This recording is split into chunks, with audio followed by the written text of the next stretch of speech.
This is the Educational Triage Podcast. Welcome. We invite you to come along with us on an exploration of interviews, issues, and other exciting and relevant topics in education, especially alternative education. They say alternative education is a laboratory for mainstream education. Why? Well, join us every week and listen in as Philip Summers Aloha. and I, Tony Hunt, jump in feet first to discuss issues that may affect our classes, students, communities, as well as our teaching. Please subscribe if you enjoy and find relevance in what you experience here. And if you haven't left a quick review, please do. We appreciate your candor and insights so we can improve as we move forward. Now, let's see what's on board today.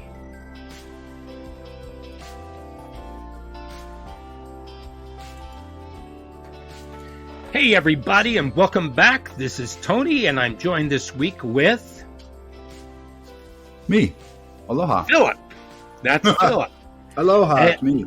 Yeah. And we are back for another exciting discussion in educational triage. Oh, And yeah, this exciting.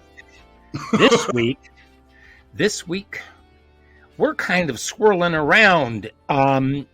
It's on funding. How do you fund your alternative program or school if you are independent and you are not if you're not within another program? Yep. So that's what we're going to be doing. Philip, how are you doing this week? Oh, I'm doing swell. Thank you for asking. Anything new? No news? Good There's news? been a bit of snow. It's been a quiet week here in Camas, Washington, but there's a bit of snow in the Highlands. It was fun. We had snow the other night. There was some blowing around. Mm-hmm. I'm trying to think of, I guess it was Sunday night. Everybody said, you had snow last night? And I said, no, nobody told me anything. So I asked my neighbors and they said, well, you would know because you're up later than we are. And I go to bed probably between 9 and 10. And I guess it started around 9. So I wasn't out there for it. So. Well, we woke up to it. So it came, I'm about 700 feet at the west end of the Columbia River Gorge. Oh, so you're up. Yeah, I'm at 500 feet. Yeah. Well, I'm up there. So the gorge gets that wind, and it's just a kind of you get it's a cold. banana belt down there by the lowlands of Portland and the Stumptown. So That's true. I get the beginnings of the cold, so I kind of enjoy that. But I have a 4-wheel drive. So I just pop that sucker, and I can drive in it usually. It wasn't needed. I can put on my yak tracks and go hobbling down to wherever I need to go. But it was welcome because, it's turning on to be winter and fall and such. The holidays are upon us. Definitely the holidays are upon us. I saw somebody had their Christmas lights out with all their decorations out already. Yeah, early, huh? I don't even know. It just blew my mind. So it's happening, and the Halloween lights have gotten spectacular again, and it's pretty amazing what people are going to do. So, and we haven't even hit Thanksgiving yet. And by the time that this airs, we will be close to Thanksgiving. Happy Thanksgiving, everybody. So happy Thanksgiving, everybody. I believe that this will be close to that week. So anyway, so this week we're going to talk about funding. Yep. And, I did a lot of reading and a lot of things made sense to me. And then I made the mistake of reading a book. Okay. Which did what? Inform you, befuddle you? Well, actually, I was reading this book before my medical event. And I got back to it because it was written by somebody that I wanted to talk to. And they actually called me while I was in the hospital, and I didn't realize it until last week when I was going through all my notes. Because the event encapsulated an incredible number of, let's just say, my different systems of my body. And so my brain, there was some brain damage that happened that I'm still recovering from. So I finally got around to looking at that, and I saw that they had called me, and I thought, holy cow. Anyway, it was Maureen O'Shaugnessy, and Maureen is Dr. Maureen O'Shaugnessy, and she is the head of the Micro School Coalition. Mm-hmm. Go and on. she wrote a book called Creating Micro Schools for Colorful Mismatched Kids. It's a really good book. And basically, she consults people on how to set up micro schools and everything. And I am trying to get her on to the show and to talk about what are micro schools and how those, work, because and she brings up some really interesting things. So one thing that you can do if you're going to be setting up, and if you're not a program that's within a school district, because if you're in a school district and you need funding, you can always look at block grants from the government. You can always find something. That's where grant writing really comes in handy, and doing some really good salesmanship. But she talks about how, first of all, if you want to, you can do it as a charter school, and you can go that way. And I learned something else in the last 2-3 weeks. I ended up having a conversation with the woman who is the president of the Charter School Coalition here in Oregon. And what I discovered is that charter schools actually get more funding than alternative programs do. Wow. I did not know that. Down in Oregon. In Oregon. Yes. Okay. Charter schools receive 95% of what it costs for the mainstream schools to educate those students. I didn't know. Okay. Alternative programs, which utilize and need and require far more resources, usually receive only 80%. Okay. So charter schools. So yeah, what I know. So there are charter school coalitions. There's alternative school coalitions or organizations around in most states. If you can't find one, you can always contact your Department of Education. There's somebody there who will help you find them and help you figure out that jigsaw to get there. So that is one way to do it, and she brings that up. But then she also talks about all the startup costs. Yeah. Which are? Oh, let's see. To name a few. Well, how do you publicize? How do you get the word out? How do you get the staff? You have to pay salaries, right? Yeah. You have to get your business license.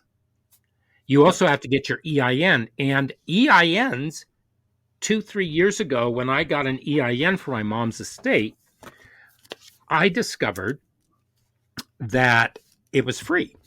And I thought, holy cow. This year, I went to do the EIN, register an EIN for our state's Alternative Ed Association, and it was $250. Uh-oh. So that's new. There we go. That's new. You also have to register as a nonprofit or a profit business. Yeah. You have to, and your business licenses, you have to pay the rent, you have to pay the utilities, et cetera, et cetera, et cetera. You have to find things. You have to have the insurance. Yep. You also have to have all your resources, like what materials are you going to use? Are you going to use computers? Are you going to have some kind of business sponsorships? Are you going to figure out a way so that you're supported by the community? How are you going to do all these things? So the big question is, it's almost like starting up your own business. Well, exactly. I was thinking, say you're a teacher and you want to start a school, but you're not a business person. Yeah. There you go. You got to learn to be one. Well, if you're a teacher and you're worth your salt, and pepper, I think that you have enough capacity to understand that, and enough self-awareness to know what you're not good at and what you don't know, so that you're able to learn and ask people the right questions. Yeah. And to surround yourself with the right people, right? I was thinking like that. I was going, I don't know what I don't know, but I know someone who knows what I don't know. And that would be where to look. Yeah, because it would scare the hell out of me to run around going, hey, I'm going to be spending a lot of money and I don't want to make a mistake by not knowing what I don't know. Yeah. Right. So, and I always approach it like I teach, and I'd always say that to a student, hey, we don't know that. So let's go find somebody who does know what we don't know. Because there's a Exactly. ton. And you're Yeah. probably going to want to do something with a lucid chart and Yeah. just sort of put things out so that you have a tick list, but you also have a flow chart so that you know what's what and what's where and Yeah. all the different components that you put together. So once you have a roadmap, you can start going down that way or help or finding people who are willing to work with you on that. Well, you And I want to would, spend, yeah. And if you want to like find people that you want to work with, you'd maybe want to work with a program that maybe specializes, perhaps, depending on what kind of teacher or teaching you want to be. well, Let's say, I yeah, don't because, know. For example, a STEM program. Uh, right. if you really want to focus on that, then you could really hook into some corporations like Intel Mhm. or Dell. You'd Or really want whatever to go corporation. toward that. Yeah. Right. And those are around here, but Yeah. the different Yeah. communities have different tech companies Certainly. that are Yeah. all around. You can always Um, hit Nike up for a good running track, people. Nike makes great running tracks out of old shoes. They're really good for that too. So I've but I seen don't, that in a lot of charter schools. I've seen that in a lot of sort of private schools. Nike tracks, they do that, a lot of that stuff too. So put that in your books out there. They get old yeah, shoes and do that. Yeah. but I don't think a track is the at the forefront No, not. But if you're doing a school type situation, a lot unless of you're times they playing. want an exercise yard. They'll put down like Right. a basketball court out of the old shoes and things like that Right. as well. Right. So yeah, So, Nike's a good thing to do. Yeah. Anyway, I'm just an right. aside. I know So, they'll do as that. Yeah. right. So, as we talked a few weeks ago Yeah. about knowing the purpose of your program, Yeah. you need to know exactly what it is that you're doing. Who's your audience? Who are your Right. students? What are you doing? Like you said, a STEM program. Yeah. Are you doing something? There was something that came up today. What programs are there that deal with maybe neurodivergent, maybe people who are experiencing FAS, fetal alcohol syndrome? Yeah. Um, Dyslexia. exactly. Yeah. Just a whole bunch of different problems, or let's call them obstacles Well, yeah. to their There's learning. And specialties and focuses of learning. Yeah. right. And so once you get that, there must be funding from it. And Mm-hmm. there's got to be government funding. There's got to be private funding that might Mm-hmm. come through some foundation or something.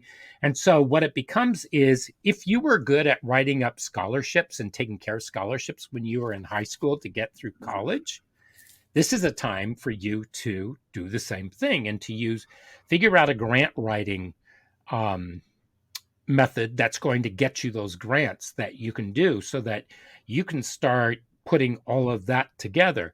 There's also programs like the government's delinquent and neglected youth.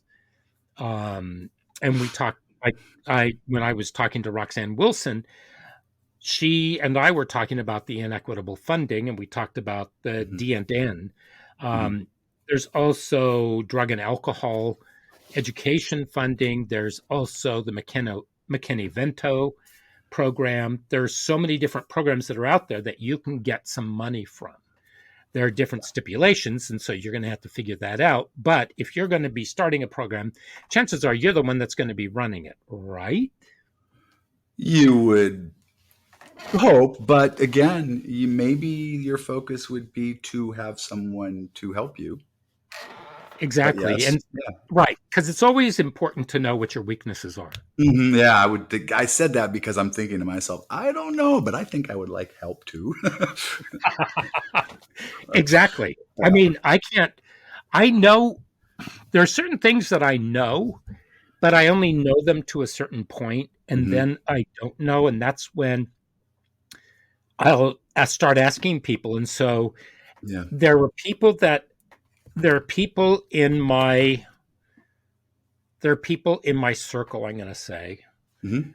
who I thought had broader knowledge than and yet I asked them the questions, and they said, golly, that's a good question.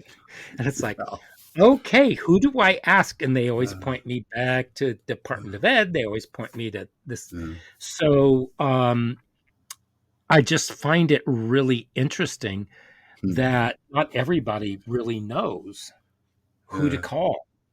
And it's not Ghostbusters. Well, I got full disclosure here too. I gotta come clean. I want to start a school or a program of sorts, Mhm. but from the educational side of it, I want to look at it from the curriculum and instruction side of it, and I have terrible business instincts.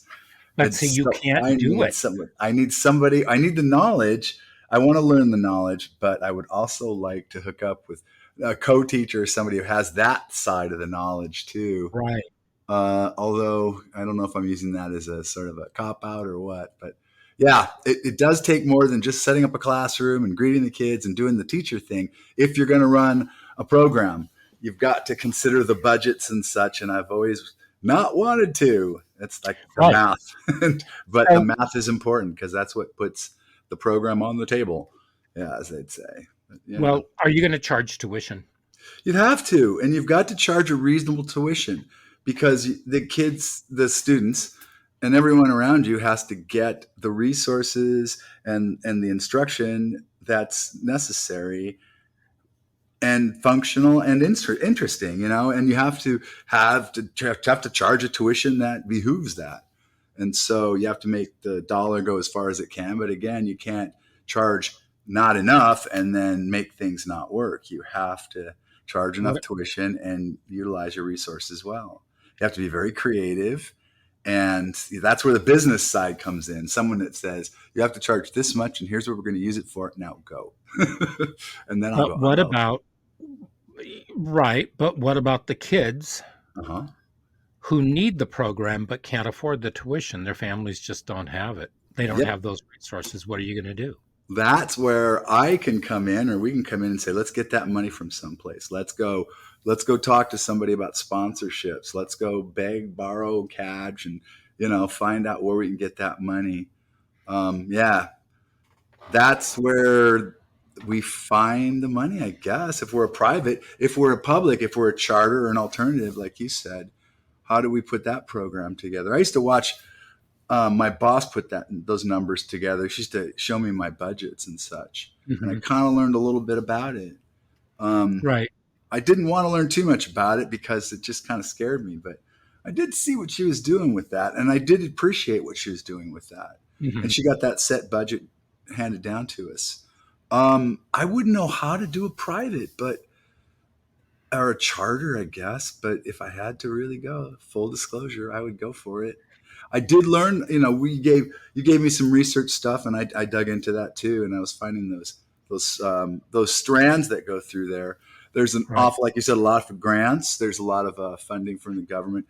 I have a feeling Mhm. if you find the right program that goes down the right groove, you can get into a funding slot that can improve your program, Right. and things Right. start to pick up. I noticed that, and it's almost like, yeah, it's hard to describe, give you an analogy of, but it's kind of like, I hate to say gambling, but it's like finding the right team to be on. If you get the Mhm. right student population and the right kind of curriculum going and the right funding source, you can kind of snowball it.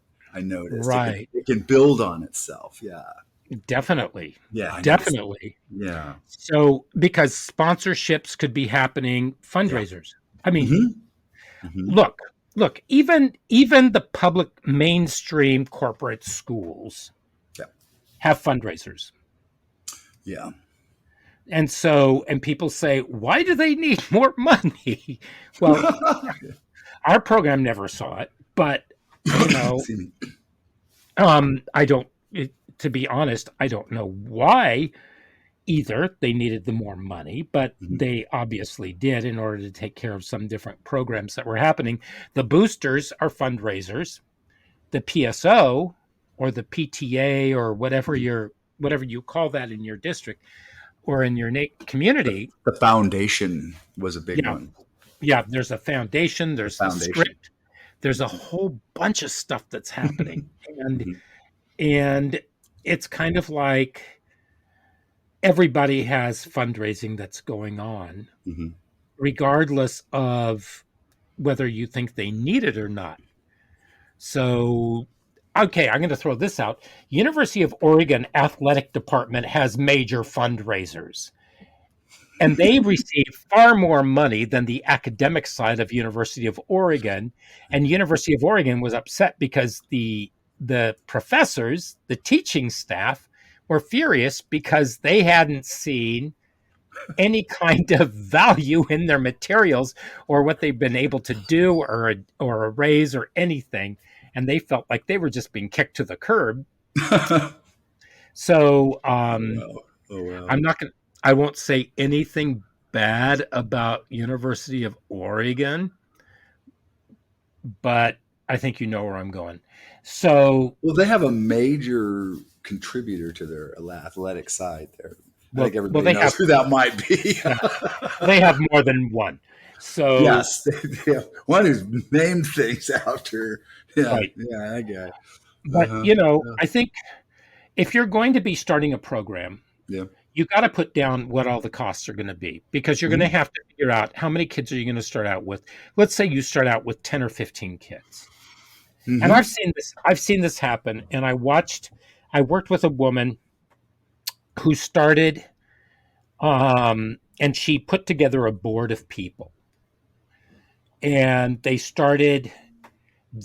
and so the board is compromised of an attorney. They had accountants, they had other business people, they had people who knew what they knew. So if you Yeah. have people who are intelligent, successful, and understand what it is that they need to be doing, then you have those brains and they all come together and everything can congeal. Yeah. And if you have the right monies, but you have to do all your footwork, you have to do everything that you need to do in order to get there. Now, when she got going, she left our program, and this is before you and I met. She left our program and she started a private alternative school that became one of the premier alternative programs, private schools Uh-huh. in the Portland area. And Very good. and the tuition was, let's say, sizable. Mhm. It Yeah. wasn't as big as some of the bigger schools that you might think of, but it was still a chunk of change. I don't know if it's there or not, because what we've discovered is that the alternative programs don't last that long.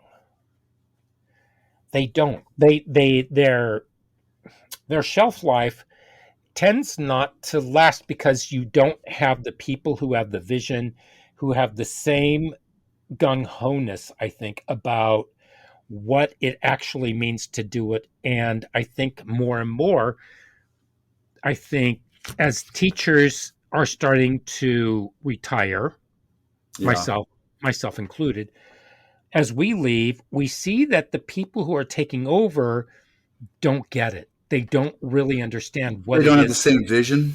Right.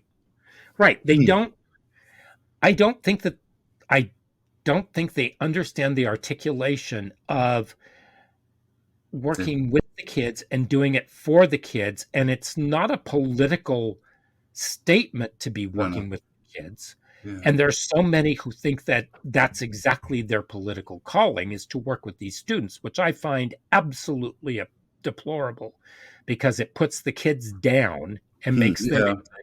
makes them into, like, I'm just going to say, a basket of deplorables.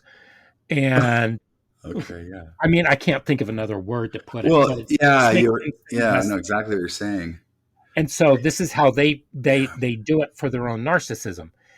And so I knew, like, last spring I needed to celebrate the 50 years that the program that I had been working with, we needed to have that 50-year celebration. And the odd thing is that one of the people who founded the program was somebody that I met in my first alternative ed program. She was on the board of that, and she and I have stayed in contact for so many years, Wow. Yeah. for over 30 years, and I had no idea. I knew that she was a teacher, but I had no idea of the implications of how much she had done. And so that kind of thing was amazing. But then I look at a lot of other programs and they've just kind of gone by the wayside because they kind of petered out. Well, I can attest to that in a lot of ways because the way we spent time in the same district in different positions within the alternative ed sort of umbrella, and the program I was in was almost as established as the program that you're speaking of, and I was in it at the end of it, and it was established, and then when that group retired and the consistency faded away and the new group took over, it lost its way. And then the vision completely lost its way when the district itself didn't understand the very essence of alternatives and built a big new school. Right. And then it became then it just became another school. Just a smaller high school. There's 3 high schools instead of 2, and one smaller, and it's where they put all the discipline cases, like you said, the deplorables, which I was reading. Interestingly enough, we were chatting before the podcast, why is it we're reading about all the funding, and everywhere I'm reading, there's one theme: alternative ed is for bad kids. It's like, geez, man. Yeah. And you even see that. Yeah. You even see people who want it to stop and take away alternative education because everybody needs to be crammed into that bloody sardine can. Right. Those bad kids just need to behave, so put them back in the regular classroom. That's not what alternative ed is anyway. Or just toss them into a meat packing plant and just feed them. Right. Just feed them to cattle or something, That's that, and then you were saying that, and then that kind of a breed of teacher comes and goes, I want to work with the bad kids, so I'm going to alternative ed, and it's like, hey, hold up there, cowboy. That's not what alternative ed is. It's a place for students that aren't necessarily going into the regular ed track. Well, they see it as a cause. They see it as a cause, and I remember years ago, I would go to Lewis and Clark College, and I'd go into Portland State University, and I would teach workshops. And invariably, people would say to me, because I didn't think that there were that many people who are going into education who had been in alternative ed, and I stood there one day and I said, "How many of you have had contact with alternative ed?" And all of a sudden I realized that over 10% would raise their hands. And I'd say, tell me your involvement. And they were all alternative ed students. And I said, so why are you becoming a teacher? And they said, to give back to everybody who gave to me, because without that program, I never would have made it through there. And I never would have made it into college. And I would never have the life, because I had such a rotten life. And I didn't care about school, but people cared about me. Yeah, I think that explains a lot. My advantage was I didn't know jack about it, alternative ed. I just got hired for the job. And I'm a teacher, and I went, oh, this rocks. Boy, am I a lucky man. I just thought, whoa, I didn't know this existed, but I'm home. It just really fit. And I didn't know that. And I still thank my lucky stars to this day that I got hired that day. But yeah. So I taught and helped run a preschool. And believe it or not, but that was one of the best training grounds for alternative ed. Oh, really? Because I worked in a daycare for 4 years going to college. Yeah, with school-age kids, yeah. Well, you have to be creative. You have to be able, no, Johnny, you can't do that. Yes, I'm going to help you with this. And then you're doing all kinds of different tasks. Was that what did it? Because I can juggle like kids. That's what it did. That's what it does. And so you're out there and you've got like eagle eyes. You've got bat ears. You are just everywhere, and you know pretty much what's happening. Counting kids as you walk. Wait, one's missing. Right. Right. Yeah. And I almost think that in order to be an alternative ed, that you need to do that for a couple of years, and you need to be able to come out of it with a sense of humor. And if you Oh, can't, yeah. then you're not going into alternative ed. I had And not thought of that. Maybe that was my advantage. Yeah. 4 years in but a school age classroom in a daycare. and so later on, I ended up, when I was teaching in South America, they said, come up with your own ideas, come up with a way or a method to teach what it is that you're teaching. And Oh, yeah. so I had a grammar class. I had to teach seventh grade grammar. Mm. Okay, how are you going to teach grammar for a full year? 1 hour, 5 days a week Uh, for a full year. So what did we do? I had to think quickly.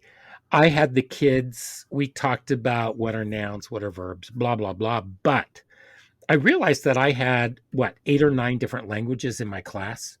And so I broke all the kids into a group. And so I would write a phrase up on the board and we would talk about the structure of language. And so we would have these conversations. Why in Japanese because they would tell us. And so we would write the phrase up on the board. They would write it up on the board and I'd say, okay, what word means what? And so we would write the sentence, a direct translation from Japanese or from Spanish or French or Hebrew or Portuguese or Danish or whatever. And we would put those there and we would talk about, why is that natural for them? How is that natural? Or is English so unnatural? So we would do all these things and we would have these conversations. So that prolonged the inevitable. And then eventually, yeah, we did get into sentence structure, into diagramming and everything, but we did a lot more. And we had kids come in and they were talking about the Tower of Babel, and they got to explore a lot. Context. Yeah. Yeah, it was fantastic. And that was just the seventh graders. I had sixth graders for writing. I had ninth graders for English. I taught IB English 11. And we had the best time. Speech and debate, drama. We Huh? just we did it all. It's a whole wide And world out there. yeah, and we were basically Yeah. told, do your thing. Let's see where you can go. Yeah. And it was fantastic. And then I did the same thing when I started teaching in other schools because, I have a language arts background and a literature background, Yeah. as well as Shakespeare and classical theater. And then going into the classes and working with kids and bringing a lot of that up, I got into trouble because I was teaching my ninth graders James Joyce, and that wasn't in the canon because everything was supposed to be taught to the test. Because every year at the end of the year, they would give their kids a test based on their grade level to put them into they'd track their kids that way. Yikes. And so one of my ninth graders, her father was an English professor. And I ended up in his class and I said, "You're not so-and-so's dad, are you?" And he goes, "Yeah, how do you know her?" And I said, "I'm so-and-so." And he goes, "Oh my God. Oh my God." And I All said, right. "What?" He said, "Thank you. Because you taught my kid, James Joyce, you taught my kid all kinds of stuff." Hey, it And comes I said, back, doesn't it? "Really?" And he said, "Oh, wow." He said, "I was a little worried when she came back and she told me that she had this crazy teacher, but, it was so fun just to listen to her and she would talk to us about everything." Yeah. And I said, "Well, that's what you got to do with literature. You have to talk about it. It's not about, answering questions at the end of the thing. You have to talk about it."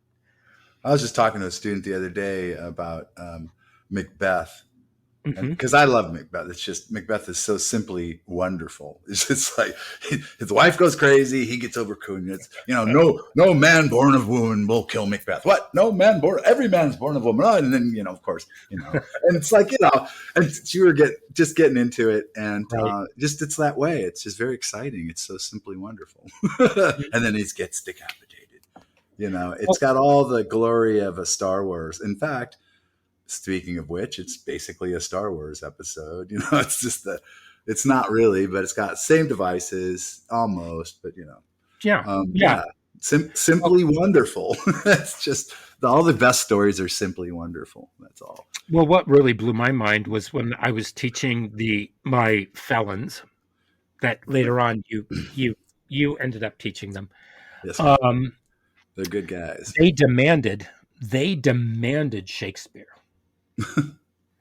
and I couldn't figure Yeah. out why. So we did. I mean, we were doing these things, and one of my kids who was um, thought to be one of the, I'm putting air quotes, slower kids in the Uh, group. After we would finish reading part of it, I would say, "All right, so what's going on?" And nobody knew. And then his hand would shoot up and he'd say, "Blah, blah, blah, blah, blah." And he was right on. And it's because he didn't overcomplicate it. He just knew what was happening because of the language and everything like that. And so mhm. it was, just being able to think about different ways to teach and get it out there so it's not a production line. Yeah, yeah. People think, oh, it's Shakespeare. It's so, Shakespeare is just so, oh my gosh, I just don't know what to do. It's like, no, that's what makes Shakespeare wonderful. It's just so simply wonderful. That's what he is. If- Yeah, he overcome and listen, with ambition. He wanted way too much and went way too far. but you listen to the language, you listen to the words, Yeah, you listen yeah. to because the language will take you where it is. And for a Hmm. Shakespearean actor, that's Yeah. exactly what it is. So as they're reading, actually the punctuation, if you read it the way that it's written, Hmm. as Hamlet says, speak Yeah. the speech I pray you, Yeah. and you have it trip off the tongue. And so where the punctuation is and the ambience of the words Hmm. as the language all comes together, it all happens. If you listen to Juliet's poison speech, it's full of percussives, it's full of Hmm. punctuation, and so it's like she's driving herself into a tizzy. And if you're reading that properly, it does all the work for you. Yeah, you'll get into the tizzy yourself. Exactly. Exactly. Exactly. Yeah, And so he exactly. was he was he was brilliant Mhm. the way he did that. So let's say that you want to do something that's based on language, a school based on language, or a school that's based Oh, yeah. on, Well, that's also music. right.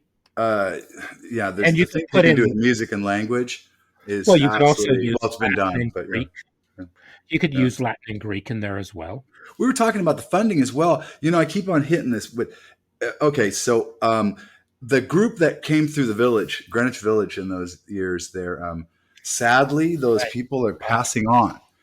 Folks like Joni Mitchell and Phil Ox, and geez, Carly Simon, Mhm. and anybody else. There was that period of time when everybody felt like they kind of had to go through Greenwich Village, even if they were sort Mhm. of famous, just to do it. Those people have a really big sense of community service, and folks, they will do concerts for benefits if you ask them, and they're known to be very generous with their time. Even I today, had, they'll here's do the weird, concerts. there, Yeah. back in the 80s, I knew people who worked for Olivia Records. Hmm. And I was doing an internship for a major theater company in San Francisco in the Bay Area. And we were trying to figure out how to get a fundraiser going. And so I spoke to the people from Olivia Records, and because I worked at the nursery school where their kids went. And I That's a also, good connection. but see, I also knew I'd also met Holly Near and some of the other people that recorded with them, and I had connections with that. So the big thing that came up was insurance, and Oh, so that's true. and so we weren't able to. But the biggest reason why we weren't able to do anything was because the the person in charge of the theater company when they looked at me and they said, "What's going on here? What am I missing?" And I said, "You signed a contract. Your board allowed you to sign a contract that basically shoves a skewer right up through the between your legs and out your head." I said, "You cannot do anything and you are screwed. You have to pay everybody and they don't have to do darn thing." And so they started losing money and the company folded. Oh, But we were trying to figure out how to do that. Now, if you want to get a fundraiser going, there are people who know yeah. people Yeah. who can The get But things. the bands is like bands today. Generally, you have to go through their tour managers, and they Right. can't do that kind of gig. And the only reason I mentioned the people from the Greenwich Villages, they kind of are that rare breed where in Yeah. their day it was kind of like if you got paid, you were sort of a sellout, and they kind of still are like that. It's kind of like, Right. well, that's a nice idea. What a quaint little school. I might just fly out there and do that gymnasium for you. They're the kind of last breed that will do that. Yeah, But you it'll be a never really gig. Yeah, you never know who you're dealing with either. you I don't. was taking a life-saving course for swimming, right? Yeah, And so I was yeah, taking this course, and the guy yeah. I was partnered with, I had no idea, but he was the manager for one of the biggest bands in Portland at the time. Ah, And I said, "Really?" And he said, "Yeah." He said, "Hey, let's go." He said, "Let's go tonight." And I said, "Tonight I can't do it." So we went out a couple of nights and just had the best time. I mean, I got to go backstage, I got to do all these things. yeah. And Those are the so best seats in the house. it was it was awesome. I lost touch with him after I moved to South America, but you just don't know, and so people want to do things that are there for a reason, and if they don't, you don't want them. Yeah. You really don't want to deal with them. But there are so many people who are the nicest people in the world who will be there to benefit you. hmm that's the thing about the schools is once you say fundraiser on, if you have a good clear plan, you Hmm. have a lot of volunteers and they'll do a really good job if you have a good organization. Right, but you have to have all your ducks in a row. Yeah, like I said, they have a certain job and a way to do it, and you get them on their way. And good people, good lieutenants. Yeah, it'll be a Hmm. really good show. I've Yeah, seen it and before. It's something to see. Yeah. and and the one thing I'm going to say, and this is something that I learned from working at a contract school and then coming over and working with my the our incarcerated dudes. hmm Um, and I got in trouble for saying it, but it's true. If you have too much money, you lose the creative spin. You don't realize what you can do, and you can do so much more with so much less. hmm So don't always think that you need to have $1 million in order to operate.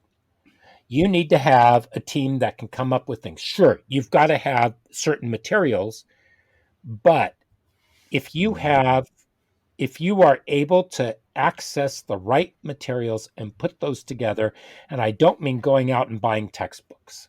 Oh, I was just thinking that. Don't buy textbooks. They're expensive and they're useless. Well, they're only good for a certain amount of time. You want to have current resources. Now, the Yeah, district the buy them district as a where I current used news source and buy them by the few. to work and the district where you used to work, Mm. they had the only group of teachers that were allowed not to use a textbook were some of the history teachers. But those had to be normed. They had to be You had to have people say, yes, this is right, and everybody had to use the same thing. And so they had to create their own.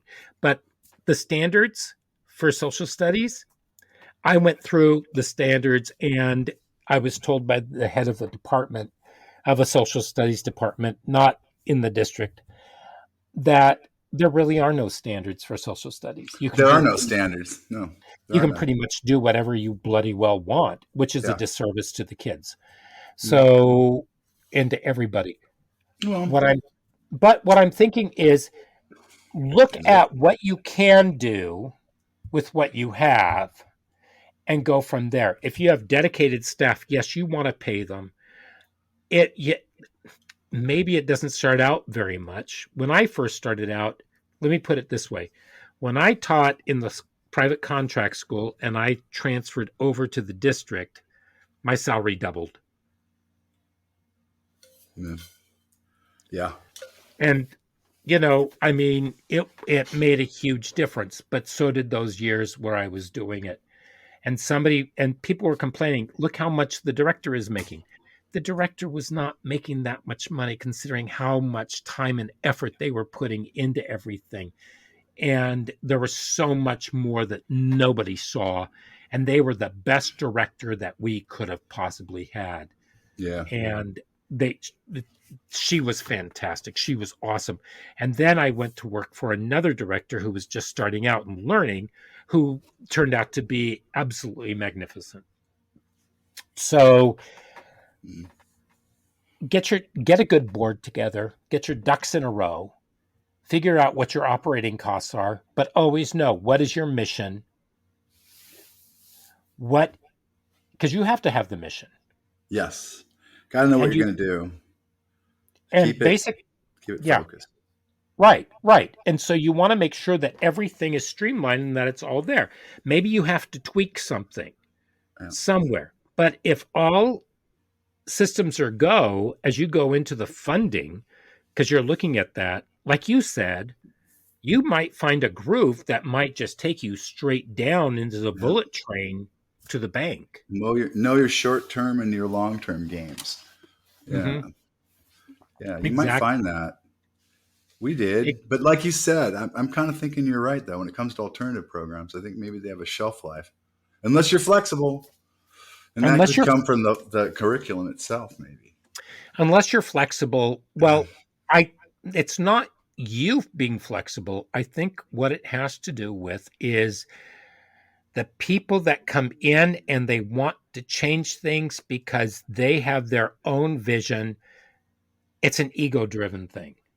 It's not about the kids. Well, I was thinking maybe the curriculum, maybe if you keep it flexible, because I don't know. Yeah. You're right. If the ego gets involved, it's not about the kids. Remember that. If it's not about the kids, it isn't a really good program.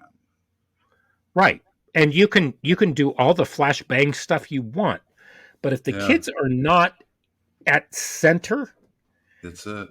And you're on the periphery. That's one of the reasons why we did our open house, and I would just stand off to the side, is because it was their thing, not mine. And I wanted them to get the credit for all their work that they had done. That's the acid test. Is it about the kids? And then if it is, then I think you're probably going to have a program go on for a long time. I think you can, but you have to have like-minded staff that are going to agree with you. Yeah, that's probably the tougher part too. Are you all going to agree upon that? And we did. I was there. I worked with some folks, and we all agreed. We said that once a week almost. Someone said, "Is it about the kids? We're doing this for the kids?" Yeah, we are. And I know people that will say, "Yes, this is for the kids," and then. Yeah, we did though. Yeah, I remember that. We were really good, and somewhere along the line that stopped working, and it wasn't about the kids anymore. And I can see when it isn't. It's like, oh dear, the kids can come and go, but we're going to do it just like we do it. Wait a minute, that's not right. Okay, so we're going to wrap it up. Yeah. And thank you. I know we got off topic a little bit, but it was good. Yeah. And I think we made our points. Down in the notes, I'm going to put down some resources for everybody, so that they can take a look and see what they are. If you want to share some of those with me that I can put in the show notes, that would be fantastic too. Okay. And next week we will be taking on assessment and taking a look, because when you go back over what you're doing, what are some of the things that you can do? And so we're going to take a look. We're going to use mostly the prism from the National Alternative Education Association. And we are going to take a look at that and going down and just having a little discussion as we go through so that we can share that with you. And maybe you have some more ideas. Coming up later on, here are some of the topics that I'm hoping that we're going to cover. One is brain plasticity. Another one is micro schools. Another one is different kinds of learning. So stay tuned and stay with us. Make sure that you give us a review and make sure that you are subscribed. And until next week, we will bid adieu.